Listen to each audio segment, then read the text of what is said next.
Aquella noche, la última que recuerdo con absoluta normalidad, mi vida cambió para siempre. No por una tragedia evidente, sino por un giro inesperado, uno de esos que solo ves en las películas o lees en relatos que parecen demasiado inverosímiles para ser reales. Me llamo Martina, y esto que estás a punto de escuchar, fue solo el comienzo. Todo comenzó con una llamada. Eran cerca de las 11, y en casa veíamos una comedia tonta en la tele. De esas que te hacen olvidar el estrés del día. Mi madre ya cabeceaba en el sofá, y mi padre hojeaba el periódico como si fuera 1970. Cuando sonó el teléfono fijo, sí, el fijo, ese aparato que ya nadie usa, a todos nos pareció raro. Nadie llama a esas horas, y menos ahí. Yo fui quien se levantó para detener la película, y justo entonces el timbre volvió a sonar. 2 veces más. Esa insistencia tenía algo perturbador. Esta vez fue mi padre quien se levantó, cruzó la estancia en silencio y respondió. Nunca le había visto palidecer tan rápido. Ni siquiera cuando a mi abuela la ingresaron. Fue como si, al otro lado de la línea, alguien hubiera arrancado un pedazo de su alma. Lo siguiente que recuerdo fue su voz temblando, llamando a mi madre, y poco después, las luces de un coche policial iluminando el jardín. Me quedé petrificada en el marco de la puerta mientras el comisario pronunciaba un nombre que hizo que se me cortara la respiración: Elías. El chico de la casa de enfrente. Mi compañero de clases. Mi amigo, o eso creía. El accidente había sido devastador. Elías era el único sobreviviente. Sus padres, fallecidos en el acto. Elías, apenas con rasguños físicos, pero hecho pedazos por dentro. Mi familia fue la primera llamada porque mis padres eran los contactos de emergencia. Amigos íntimos desde hace décadas. Elías no tenía abuelos ni tíos cercanos. En ese momento, comprendí que venía a vivir con nosotros. Y por algún motivo, quizá la mirada con la que me suplicó silencio desde la camilla cuando lo vimos en el hospital, supe que nada volvería a ser como antes. Las primeras semanas fueron un susurro doloroso. Elías se aisló. No quería visitas. No hablaba. Yo pasaba frente a su puerta sin atreverme a llamar. Pero cuando por fin se celebró la ceremonia para despedir a sus padres, fue él quien buscó mi mano en el silencio de la capilla. No me dijo nada. Solo me apretó los dedos con una fuerza desesperada. Fue entonces cuando recordé algo. Ese mismo tacto lo había sentido una vez, años atrás, cuando éramos niños y jugábamos a escondernos en el desván de su casa. Siempre me encontraba. Siempre me sonreía. Y ahora, roto por dentro, me necesitaba. Nunca habíamos sido tan cercanos. Compartimos colegios, fiestas, incluso vacaciones familiares, pero siempre hubo un muro invisible entre nosotros. No era desprecio, era otra cosa. Una tensión contenida, algo que se había intensificado con los años. Y cuando empecé a notar mariposas en el estómago cada vez que lo veía, supe que lo que sentía era algo más que amistad. Pero ahora vivía bajo mi techo. Dormía a metros de mi habitación. Y cada vez que cruzaba los pasillos por la noche para ir a por agua, sabía que detrás de esa puerta él estaba despierto. A veces lo escuchaba llorar. Otras, reír en sueños. Mis padres se volcaron en hacerle sentir en casa. Incluso, una noche, escuché a mi madre hablar con mi padre sobre la posibilidad de adoptarlo legalmente. Me quedé congelada tras la puerta. Adoptarlo. Convertirlo oficialmente en parte de la familia. Parte de mí. No dije nada. No podía. Porque lo que sentía por Elías no tenía nombre. Oh sí, pero uno que no podía pronunciar. Amor. Amor del que duele. Amor del que se calla. Amor del que no debería existir, pero existe. Él lo sabía. O al menos, lo intuía. Porque con el tiempo, empezó a buscarme. En clase, en casa, en los silencios compartidos. Un día, sin previo aviso, me preguntó si quería hacer un proyecto con él. Y cuando nuestras manos se rozaron sobre el teclado, supe que la distancia entre nosotros ya no existía. Había algo en su mirada, en su forma de callar cuando yo hablaba, que gritaba verdades que ninguno de los dos se atrevía a decir en voz alta. Hasta aquella noche. La noche en la que todo cambió. Era tarde, muy tarde. Mis padres dormían. Yo estaba en mi habitación leyendo cuando alguien golpeó suavemente mi ventana. Era Elías. Despeinado, con una camiseta mojada por la lluvia, y una mirada que no había visto nunca. Abajo, la ciudad dormía. Pero en mi habitación, el mundo estaba a punto de despertar. Entró sin decir palabra. Se dejó caer en mi cama, exhausto, vencido por algo que no podía ver. Le dije que se fuera a su habitación, que no podía quedarse, pero no se movió. Solo abrió los brazos y me susurró que lo abrazara. Solo eso. Abrazarlo. No sé cuánto tiempo pasó. Solo recuerdo su calor, su respiración lenta, sus palabras cargadas de un dolor antiguo. Siempre he querido esto. Siempre. Y en ese momento, ya no importaba lo que estaba bien o mal. Porque todo en mí gritaba que ese abrazo, ese instante, era lo único real. Pero claro, eso solo fue el principio. Porque lo que vino después, es lo que realmente hizo que mi vida cambiara. Y si te interesa saber qué pasó cuando finalmente nos quedamos solos, cuando la verdad se volvió imposible de ocultar, bueno, esa es otra parte del relato. Una que todavía no estás preparado para escuchar. O tal vez sí. No sé si fue la lluvia golpeando los cristales, o su voz temblando en mitad de la noche, pero aquella madrugada dejó una grieta en mi realidad. Elías no solo se quedó dormido en mi cama, sino que sin darse cuenta dejó abierta una puerta que ninguno de los dos se atrevía a cruzar del todo, al menos no aún. Al día siguiente, actuó como si nada hubiera ocurrido. Me saludó con la misma indiferencia de siempre, apenas una mueca con los labios. En clase, fingimos no conocernos más allá de lo necesario, como si compartir techo y secretos no significara nada. Pero yo lo notaba. Su forma de mirarme cuando creía que no lo veía. El modo en que me buscaba con los ojos antes de entrar al aula, como si necesitara comprobar que seguía ahí. Pasaron los días y esa tensión que antes era solo un susurro, se convirtió en una presencia constante. Como una tormenta que se percibe en el ambiente antes de que caiga el primer trueno. La calma antes del desastre. Una noche, mientras cenábamos los cuatro en la mesa, mis padres frente a nosotros, sonriendo, hablando del trabajo y de trivialidades, mi madre lo soltó sin más. Hemos decidido adoptar oficialmente a Elías. Ya es parte de la familia, pero queremos que lo sea también por ley. Yo me atraganté con el agua. Elías se quedó inmóvil, con los cubiertos suspendidos en el aire. Durante unos segundos, nadie dijo nada. Solo se escuchaba el reloj de la pared marcando los segundos, como si cada tic-tac fuera un clavo más en el ataúd de todo lo que podía haber sido. Él aceptó. Sonrió, incluso. Dio las gracias con esa voz suave que siempre usa cuando está nervioso. Mis padres aplaudieron, se abrazaron, y yo fingí estar emocionada. Pero por dentro, algo se partía en 1000 pedazos.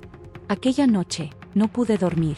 Me pasé horas mirando el techo, sintiendo que había perdido algo que jamás había llegado a tener del todo. A la mañana siguiente, todo fue distinto. Ahora era oficial. Ahora era mi hermano. Pero si algo aprendí de Elías, es que las palabras pueden mentir, y los silencios, no.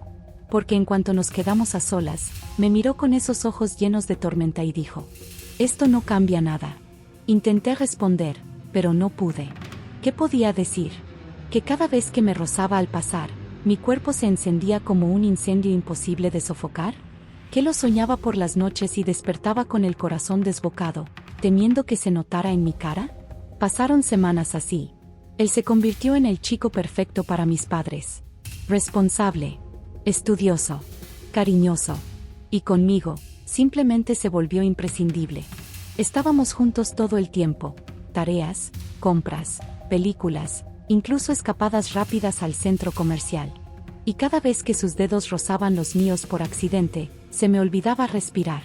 Un viernes por la noche, después de una victoria del equipo de fútbol, Elías vino a mi habitación. Yo estaba en pijama, recogiendo la ropa del suelo. Él entró con una sonrisa torcida, de esas que usa cuando quiere convencerme de algo. «Mario da una fiesta», me dijo en voz baja, «ya sabes, la casa libre, piscina, música, sin padres». ¿Y eso a mí qué me importa? Respondí sin mirarlo. Me dolía que siguiera actuando como si todo fuera normal, cuando no lo era. «Quiero que me cubras». «¿Qué te hace pensar que lo haré?». Me miró. No como antes. Esta vez, su mirada tenía peso, gravedad, una mezcla de deseo y remordimiento que me atravesó. Porque confías en mí. Porque sabes que no es por una chica. No esta vez. Lo hice. Lo cubrí. Fingí que dormía mientras él salía por mi ventana. Y cuando volvió, borracho, tembloroso, empapado por la lluvia, no me pidió permiso. Solo se dejó caer en mi cama, y me abrazó. Un abrazo que no era casto. Un abrazo que hablaba de años de silencios, de noches soñadas, de deseos callados. Y ahí, bajo las sábanas, me dijo que siempre había querido hacerlo. Que soñaba conmigo. Que olía a vainilla. Elías se quedó dormido aferrado a mi cuerpo como un náufrago a su última tabla. Y cuando despertó, se comportó como si todo hubiera sido un sueño. Pero para mí no lo fue. Para mí fue la confirmación de que lo que teníamos ya no podía enterrarse bajo ninguna mentira. Pocos días después, se fue la luz por una tormenta. Estábamos solos. Y en la oscuridad de la cocina, con una linterna entre los dedos y la tensión como cuchilla entre nosotros, me confesó la verdad. Que me amaba. Que siempre lo había hecho. Que ser mi hermanastro no había cambiado lo que sentía. Ni un poco. Y luego, sin más, me besó. Un beso que rompió todo. La moral. El miedo. La culpa. Un beso que sabía a despedida, y a promesa. Desde entonces, ya no pudimos fingir. Nos escabullíamos en la noche, como ladrones de nuestro propio destino. Nos hacíamos caricias en los pasillos. Sonrisas escondidas. Códigos secretos en la mesa del comedor. Pero claro, no todo podía durar. Porque un día, sin avisar, Elías descubrió algo. Algo que ni siquiera yo sabía. Un secreto guardado bajo llave por mis padres durante años. Y cuando lo descubrió, todo cambió. Y si quieres saber qué fue ese secreto, tendrás que escuchar la siguiente parte. Porque lo que vino después, ya no fue solo amor. Fue algo mucho más oscuro. Mucho más profundo. Y mucho más peligroso. Desde aquel beso en la oscuridad, nada volvió a ser como antes. Durante semanas, nos movíamos entre dos mundos paralelos. Uno era el de siempre, el de las apariencias, hermanos de papel, casi amigos, casi desconocidos.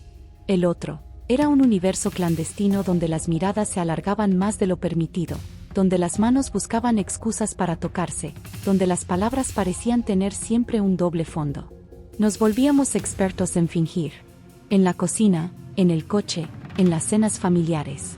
A veces, yo misma me sorprendía repitiendo frases sin sentido, sonriendo mientras por dentro temblaba al recordar su aliento sobre mi cuello la noche anterior. Nos deseábamos en secreto, como si ese deseo fuera una llama peligrosa que no podía ser vista por nadie, pero que aún así crecía. Elías había vuelto a ser popular en el instituto. Las chicas se acercaban más que nunca, como si el dolor lo hubiera hecho más interesante, más deseable. Y él, aunque las ignoraba, no hacía mucho por alejarlas. Yo fingía indiferencia, pero por dentro me consumía. Celos, ira, frustración, sentimientos que nunca antes había experimentado con esa intensidad. Una noche, estábamos en su habitación viendo una película. Mis padres estaban de viaje por trabajo y habíamos prometido no hacer tonterías. Claro que esa promesa no duró más de media hora.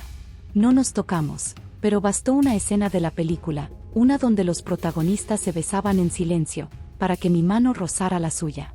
Fue tan sutil, pero tan cargado de electricidad, que nos miramos y supimos que si seguíamos por ese camino, no habría vuelta atrás. Y no la hubo. Esa noche, Elías me llevó a su cama. No hubo palabras. Solo sus labios sobre los míos, sus manos sobre mi piel, mi respiración entrecortada y esa sensación de que el mundo fuera de esa habitación había desaparecido. Fue suave, lento, lleno de un amor desesperado, como si supiéramos que lo que estábamos haciendo estaba mal, pero también que era inevitable. Después, permanecimos en silencio, desnudos entre las sábanas, escuchando nuestras respiraciones acompasadas. No había culpa. No en ese momento. Solo una especie de alivio. De certeza. Pero la calma no duraría. Una semana después, encontré a mi madre en el despacho, revisando una vieja caja de documentos. Me pidió que la ayudara a buscar unos papeles del seguro y, entre carpetas polvorientas, encontré una carta. Era antigua. El sobre tenía manchas de humedad, pero el nombre en la esquina me hizo temblar. Elías. La carta estaba dirigida a su madre, y firmada por la mía. Mi madre intentó arrebatármela, pero ya era tarde. Mis ojos habían leído las primeras líneas. Y con cada palabra, el mundo que conocía empezaba a desmoronarse. Querida Clara, no puedo seguir callando. Lo que pasó entre nosotros no fue un error, aunque lo hayamos querido ver así. Sé que Elías crecerá sin saber quién es realmente su padre. Y quizás sea lo mejor. Pero yo no puedo vivir sabiendo que oculto algo tan importante. La solté. Las manos me temblaban. Sentía frío, pero estaba ardiendo por dentro. ¿Qué es esto?, pregunté, con la voz rota. Mi madre bajó la mirada. No dijo nada. Solo se sentó, derrotada. Elías, susurró, es tu hermano. No entendía al principio. No lo acepté. Me negé, lo grité, lo rompí todo. Ella intentó explicarme que no era seguro, que había dudas, que podrían ser solo sospechas sin confirmar, pero ya no importaba. La duda estaba sembrada. Y esa duda lo cambió todo. Corrí a buscarlo. Elías estaba en la terraza, con los auriculares puestos, fumando un cigarro a escondidas. Cuando me vio, supo que algo iba mal. ¿Qué ha pasado?, preguntó, acercándose. Dime la verdad, le exigí. ¿Tus padres sabían algo? ¿Alguna vez te dijeron que podrías ser hijo de otra persona? Elías me miró como si le hubiera lanzado una bomba. Su expresión cambió. Confusión. Miedo. Dolor. ¿Por qué preguntas eso? Porque encontré una carta. De mi madre, a la tuya. Y entonces lo vi en sus ojos. Lo sabía. O al menos, también lo había sospechado. Siempre pensé que no era como mi padre, dijo. Que no encajaba del todo. Pero, ¿tu madre? Asentí. Nos quedamos en silencio. El mundo se detuvo. Y entonces, con un nudo en la garganta, dije lo que ninguno quería oír.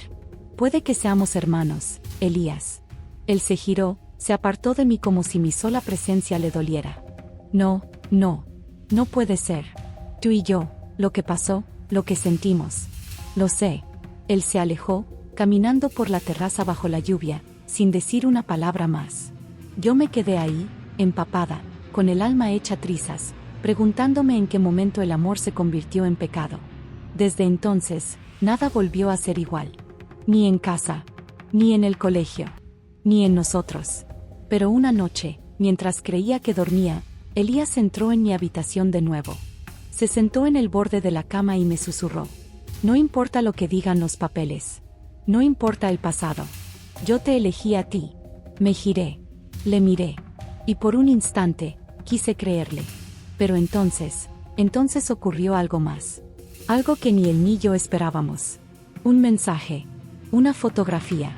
Un nombre. Y con ello, un nuevo secreto, aún más oscuro. Y fue entonces cuando entendí que esta historia aún estaba muy lejos de terminar. El mensaje llegó a las 3 de la madrugada. El sonido del móvil me despertó con un sobresalto. Tenía el corazón aún alterado por una pesadilla que no lograba recordar del todo, pero que me había dejado un nudo en el pecho. Cuando encendí la pantalla, lo vi, un número desconocido, sin foto de perfil. Solo un mensaje, frío y directo. No todo lo que te han contado sobre Elías es cierto. Hay cosas que tu madre nunca te dijo. Me quedé sentada en la cama, el teléfono temblando en mis manos. Lo primero que pensé fue que alguien sabía lo que había pasado entre nosotros. Lo segundo, que quizás ese alguien sabía aún más. Lo ignoré. Quise creer que era una broma, una de esas cosas extrañas que le pasan a la gente cuando está metida en líos emocionales y el universo decide jugar con su cabeza. Pero al día siguiente, otro mensaje llegó. Revisa el cajón inferior del escritorio de tu padre. Hay una foto. Fíjate bien en el hombre que está al lado de tu madre. Ese es el verdadero padre de Elías. Esta vez no pude resistirme. Esperé a que todos salieran de casa. Mis padres habían retomado el trabajo y Elías, bueno, desde la conversación sobre la carta, apenas cruzábamos palabra. La tensión era insoportable. Éramos dos bombas de relojería viviendo bajo el mismo techo. Y solo hacía falta una chispa más. Cuando estuve sola, fui al despacho. El cajón inferior del escritorio estaba cerrado con llave, pero sabía dónde guardaba mi padre el duplicado. Lo había visto 1000 veces, escondido tras los libros de una estantería que nadie tocaba nunca. Con las manos sudadas, abrí el cajón. Y ahí estaba. Una carpeta azul, de esas de cartón viejas, llenas de papeles desordenados y recortes. Y en medio, una fotografía. Antiguo, descolorida. Mostraba a 4 personas: mi madre, su mejor amiga, la madre de Elías, un hombre de pelo oscuro, y mi padre. El detalle que lo cambió todo no estaba en quienes estaban, sino en cómo se miraban. El hombre de cabello oscuro miraba a mi madre como si fuera el centro del universo. Y ella le devolvía la mirada con una mezcla de ternura y deseo que nunca había visto antes en ella. No eran simples amigos. No era una foto casual. Aquello era una prueba. Algo que había sido enterrado durante años. Días después, mientras aún intentaba digerirlo todo, decidí escribirle al número desconocido. Lo hice sin pensarlo mucho, en un impulso desesperado por entender. ¿Quién eres? ¿Por qué me estás diciendo todo esto? La respuesta llegó al instante. Soy alguien que también fue engañado. Alguien que sabe la verdad sobre Elías y su madre. No está sola. No supe si tenía que tener miedo o esperanza. Pero el verdadero impacto no vino de los mensajes. Vino la noche en que Elías apareció en mi habitación de nuevo, esta vez con los ojos rojos de rabia y las manos temblando. Encontré la misma foto, dijo, lanzándola sobre mi escritorio. Mi madre la guardaba entre sus cosas, en una caja que había quedado en el desván. Nunca la había visto. Lo miré, sabiendo que ambos habíamos llegado al mismo punto sin siquiera buscarnos. Estábamos atrapados en la misma red. Y aunque queríamos huir, no sabíamos hacia dónde. ¿Sabes quién es ese hombre?, preguntó. Asentí. Me costó, pero lo hice. Se llamaba Samuel. Era amigo de nuestros padres. Pero no solo eso. Era el amante de tu madre, completó él. Y entonces me dijo algo que me hizo sentir que todo el suelo bajo mis pies se desmoronaba. Samuel también podría ser mi padre. Levanté la vista. Mi voz salió como un susurro ahogado. ¿Podría? ¿No lo sabes con certeza? No, porque cuando nací, mi madre me registró con el apellido de su esposo. Pero hay cartas, fotos, incluso informes médicos que dicen que Samuel estuvo presente durante todo su embarazo. Que pagó las facturas del hospital. Que incluso eligió mi nombre. El silencio que se creó entre nosotros fue más pesado que cualquier grito. Martina, si él es mi padre, entonces tú y yo no seríamos hermanos, completé. Elías asintió. Pero si no lo es, entonces todo esto que sentimos seguiría siendo un error a los ojos de todos. Era como vivir en un laberinto sin salida. Cada vez que creíamos tener una respuesta, aparecía una nueva pregunta. Cada puerta abría otra aún más oscura. Fue entonces cuando me propuso hacer algo impensable. Necesitamos saber la verdad. Sin dudas. Necesitamos una prueba de ADN. Me quedé paralizada. La idea me daba pánico. ¿Y si la verdad no nos gustaba? ¿Y si lo que descubriéramos nos separaba para siempre? Pero también era la única forma de recuperar la paz. De saber si lo que teníamos era amor prohibido, o simplemente amor. Acordamos hacerlo en secreto. Sacaríamos una muestra del cepillo de dientes de Elías y una mía. Lo enviaríamos a un laboratorio privado, lejos de la ciudad, lejos de nuestros padres. Nadie sabría nada hasta tener el resultado en las manos. Las semanas que siguieron fueron una tortura. Vivíamos bajo la misma casa, con una bomba de tiempo entre nosotros. Cada gesto, cada mirada, cada roce accidental nos recordaba que el veredicto estaba a punto de llegar. Que en cualquier momento podríamos saber si nuestro amor debía morir, o si por fin, podía nacer sin culpa. Hasta que un sobre llegó. Sin remitente. Sin sello. Solo un nombre escrito a mano con tinta negra, Martina López. Dentro, una sola hoja. Y al leerla, supe que nada, absolutamente nada volvería a ser igual. Pero eso te lo contaré después. Porque si crees que lo peor ya ha pasado, estás muy equivocado. Lo que viene ahora, es lo verdaderamente aterrador. Abrí el sobre con manos temblorosas, como si supiera, desde algún rincón de mi alma, que lo que estaba a punto de leer no solo cambiaría mi historia con Elías, sino la historia entera de mi vida. Era una hoja sencilla. Un encabezado de laboratorio privado, los datos de las muestras, anónimas, codificadas, y un resultado frío, impersonal, científico, sin emoción alguna. Compatibilidad genética, nula. Resultado, no existe vínculo biológico directo entre las muestras analizadas. Me senté. El mundo no giraba. Ni siquiera respiraba. Me quedé ahí, mirando esa hoja como si estuviera escrita en otro idioma. Leí las palabras una y otra vez, y cada vez que lo hacía, el peso de lo que significaban se volvía más insoportable. Elías y yo no éramos hermanos. Nunca lo habíamos sido. El amor que habíamos vivido en secreto, con culpa, con rabia, con pasión contenida, no era pecado. No era incesto. No era la aberración que habíamos creído. Era amor. Real. Doloroso. Prohibido, sí, pero por normas inventadas, por secretos viejos, por miedos heredados. Y sin embargo, no sentí alivio. No aún. Guardé el sobre en mi cajón más profundo, donde mis diarios antiguos dormían, donde guardaba las cartas que nunca envié. Y esa noche, subí al desván. Sabía que allí, entre las cajas de la infancia, entre los álbumes y las cosas que mis padres no usaban desde hacía años, había algo más. Lo sentía. Busqué sin parar. Mis dedos se cortaron con el cartón, me cubrí de polvo, me dolieron los brazos de tanto cargar.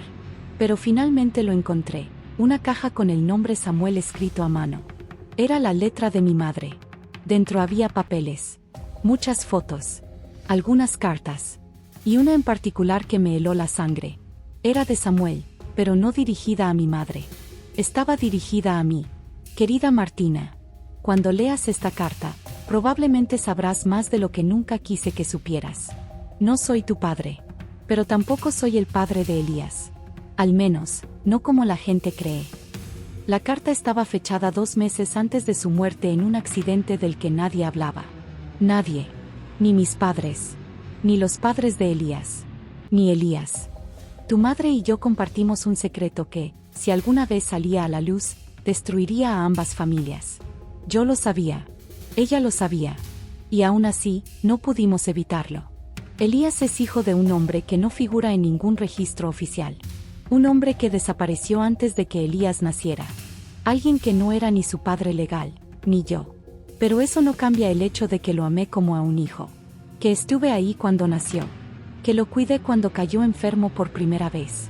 Que su primera palabra fue conmigo. Si algo debo confesarte, es que te vigilé. A ti. Desde pequeña. Porque sabía que tú, sin quererlo, estabas en el centro de todo. Cerré los ojos.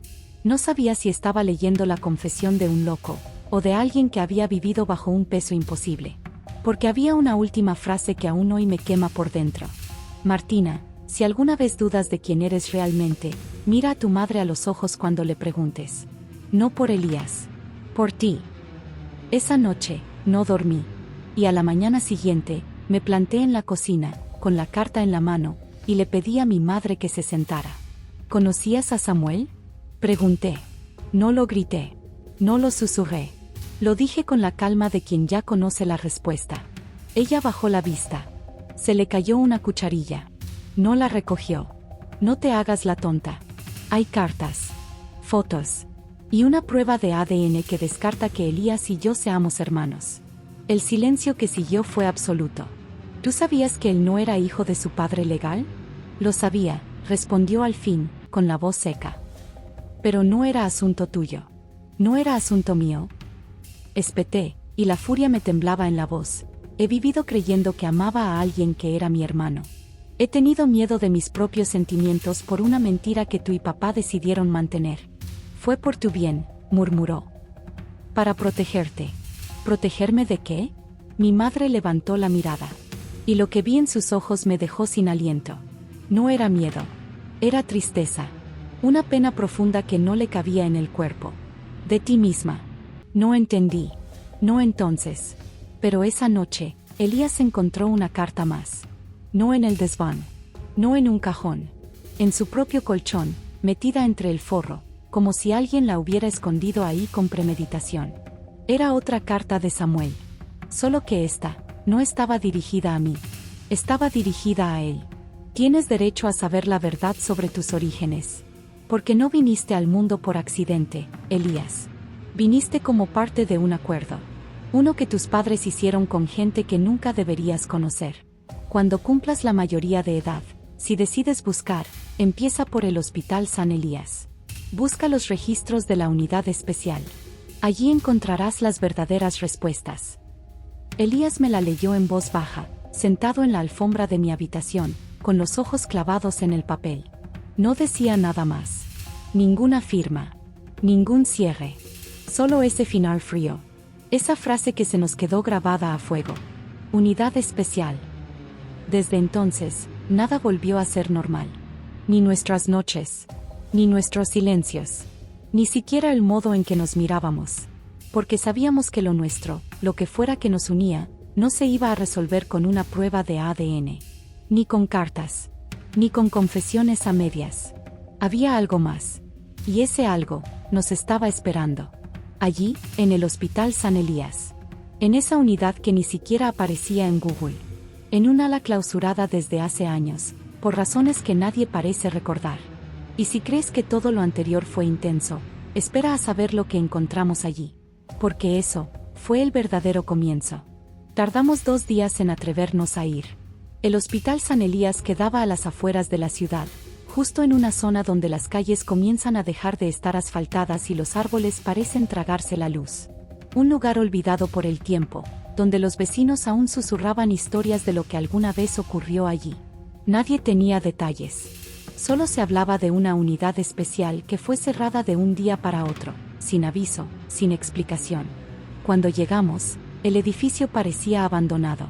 Sus paredes manchadas por la humedad, cristales rotos en las ventanas más altas, y un letrero oxidado que apenas se leía. El cartel principal seguía allí, inclinado por el viento. Hospital San Elías, fundado en 1957. Bajo ese cartel, una línea más pequeña, desgastada, Unidad de Atención Experimental. ¿Esto es? Pregunté, mirando a Elías, que no apartaba los ojos del edificio. Asintió sin decir palabra. Iba tenso, como si algo en su cuerpo supiera que no debíamos estar ahí. Y sin embargo, avanzó. Yo detrás. Saltamos la verja oxidada que rodeaba el hospital. El patio estaba lleno de maleza, con árboles secos y arbustos que parecían murmurar entre ellos al rozarlos el viento. Cada paso que dábamos crujía, como si el lugar no hubiera sido pisado en años. El silencio era denso, total. La puerta principal estaba cerrada, pero la entrada de servicio, en el lateral, colgaba de una bisagra oxidada. Bastó empujarla para entrar. El interior era peor. Olor a humedad. A moho. A recuerdos podridos. Todo estaba cubierto de polvo. Camillas abandonadas, archivos tirados, sillas volcadas. Las paredes, pintadas en un azul apagado, parecían estar despellejándose. Avanzamos con la linterna del móvil en mano, siguiendo los viejos carteles clavados en las paredes. Radiología, pediatría, urgencias, y finalmente, Unidad Especial Nivel 3, pasillo izquierdo. El pasillo izquierdo era más estrecho que los demás. La pintura en las paredes cambiaba de color, se volvía gris, casi metálica. Las luces del techo estaban reventadas. Todo parecía diseñado de forma diferente. No era un ala como las otras. Era como si perteneciera a otro hospital, a otro mundo. Cuando llegamos a la puerta de la unidad, la encontramos cerrada con una gruesa cadena oxidada y un candado. Pero justo al lado, bajo un extintor caído, había una pequeña caja metálica. Adentro, una llave vieja, ennegrecida. La puerta se abrió.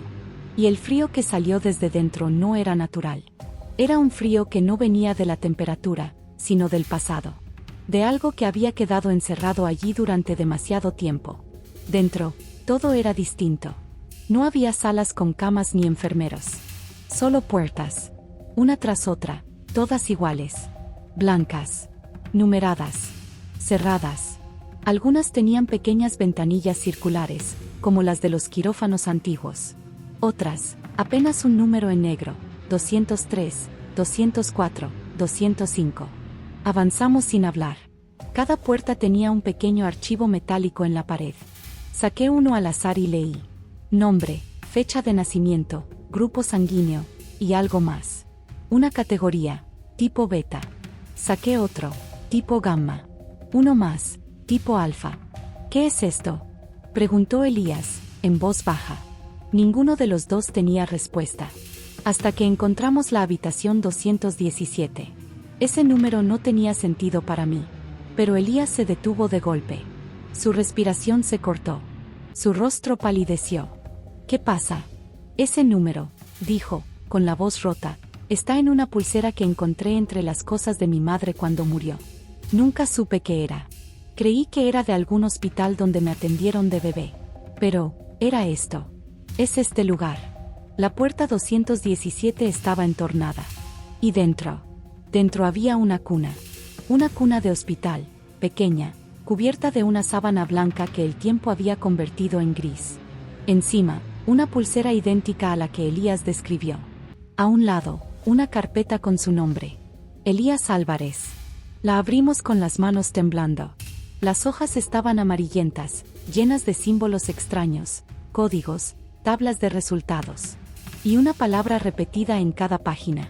Proyecto Filamentos. Había registros de pruebas, de análisis, de inyecciones. Una tabla con fechas desde el día de su nacimiento hasta los 2 años. Anotaciones sobre su crecimiento, su temperatura corporal, sus niveles hormonales, y algo más. Una hoja grapada al final. Escrita a mano. El sujeto 217 hectáreas respondido a los tratamientos mejor que el resto. Receptividad a estímulos sensoriales fuera de parámetros normales. Capacidad de retención emocional aumentada. Posibilidad de conexión empática directa con sujetos del mismo entorno. Reacción inusual ante exposición prolongada a vínculos afectivos. Intensidad, posesividad, sensibilidad aumentada. Observación crítica. No permitir vínculo romántico prolongado. Puede alterar comportamiento base. Posible desviación. Dejé caer la hoja. Esto es una locura, susurré. Elías se sentó en el suelo, con las manos en la cabeza. Respiraba agitadamente. No decía nada. Entonces, lo entendí. Todo lo que habíamos vivido. La intensidad con la que me miraba. Esa forma en que parecía sentir lo mismo que yo sin necesidad de hablar. Las veces que decía que soñaba lo mismo que yo. El modo en que anticipaba mis pensamientos. No era casualidad. No era solo amor. Había sido diseñado así. ¿Qué somos?, pregunté, en voz baja. Elías levantó la vista. Y en sus ojos ya no había solo miedo. Había rabia, determinación, furia por haber sido usado, moldeado, manipulado. Somos el resultado de un experimento, dijo. Y ahora vamos a descubrir quién nos hizo esto. Pero justo entonces, algo se movió al fondo del pasillo. Un ruido. Una puerta que se cerraba sola. Y una voz.